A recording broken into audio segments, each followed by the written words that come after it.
Ay lamu. Isa waggaa baay'ee lataa ture tolle lautaalee de. Ana mucaa kanaatti. Mucaan kun ishee TikTok irra naannoftu mini.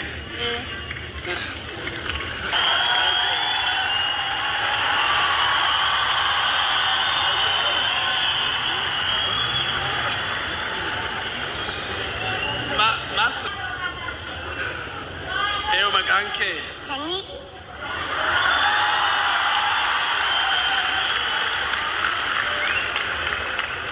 Magaalaan hoolataa garamitti deemaa jira?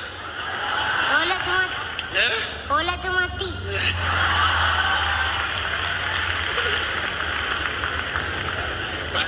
Qoricha dubbiitti.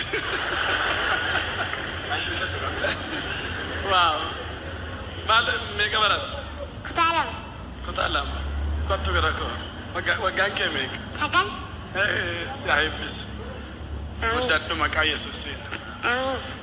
Afura dubbii sirraa dha'ee afura barumsaa afura beekumsaa sitti ajajeera.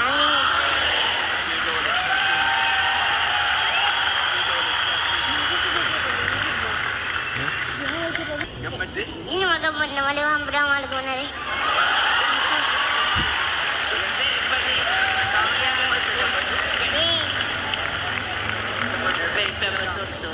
Gammachuu addaa.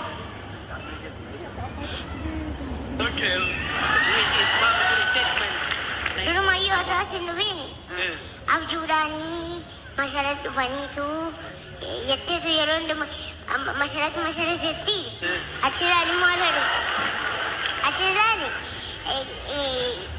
ani immoo akkas hin jedhan isheen sila kaleessa nyaangalaa jette lakkiin galiinii gaafa sanbataa anaafis siifisaa kadhachiifamee galuu nu wayyaa jedhan. Maaliif akka ta'etti? Isheen ani maalan beeka?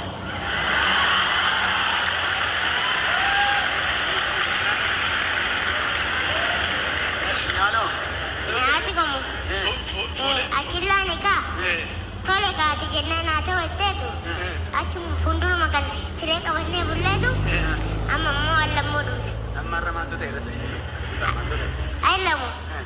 Isa waggaa baay'ee lataa ture tolle lautaalee de.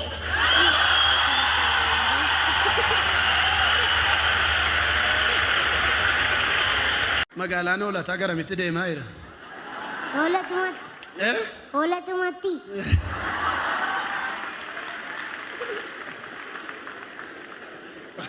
Qoricha dubbiitti. Waaw. Maal meeqa baratta? Kutaa lama. Kutaa lama. Kottu gara koo. Waggaan kee meeqa? Sagal.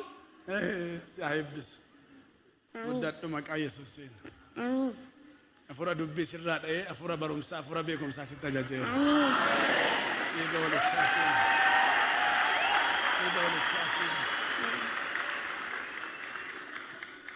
Waaw. Kottu. Amma dugda kee of ilaali ka'ii taa'i. The mother. Gammaddee ati keessi fayyade. TikToker. Gammaddee? Inuma gammadna malee waan biraa maal goona ree? You're very funny. You're very famous also. Gammachuu addaa. Okay. With his powerful statement. Okay, come on. Amma si kee abadee? Okay. Waggaa tokko si dhukkubee? Waggaa tokko na The dhukkubee. mighty name of Jesus Christ. Amen. His mother. Hallelujah. You are free. Hallelujah. Thank you. Amen. Backbone discrupture for a long time. Durumayyuu haa taasin dhufiini. Yes. Abjuudhaanii masharat dhufaniitu jetteetu yeroo hundumaa masharat jetti achirraan immoo irra dhufti. Achirraan ani immoo akkas hin jedhan isheen sila kaleessa nyaangalaa jette lakkiin galiinii gaafa sanbataa anaafis siifisaa kadhachiifamee galuu nu wayyaa jedhan. Maaliif hanga dha'etti? Isheen ani maalan beeka?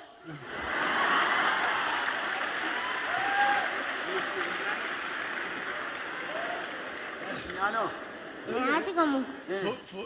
Achillaan egaa tole kaati jennaan haa ta'u jetteetu achuma fuulduruma kan silee qabannee bulleetu amma immoo allammoo dhumne. Amma irra maaltu ta'e rasa isheen maaltu ta'e? Ay lamu isa waggaa baay'ee lataa ture tollee la utaalee deeme.